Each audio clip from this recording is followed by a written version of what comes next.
Pansamantalang sinuspindi po ang Mubadala DC Open Finals dahil po sa matinding buhos ng ulan. Sa nasabing finals matchup, magkaharap po sina Jessica Pegula ng US at si Pinay tennis ace Alex Ayala.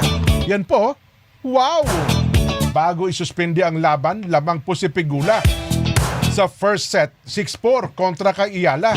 Sa second set, nasa 1-2 ang score, kung saan naman, lamang ho naman si Alex. Ayun. Hindi pa tapos yan. Oo. 1-2 pa lang yan. Inihinto. Nakadalawang hinto pala no? Kasi ngayon parang... Paulan-ulan eh. So next, itong maghapon ito, hindi na tutuloy. Wala Next day yan. na. Oo. Next day na yan. Aba. Nag-uwian na yung mga tao eh. Paano yun? Na-ibentang ticket? Another ticket yun? Oo. Bago. Kaya pa. Lugi yun. Balik tayo dyan. Ano?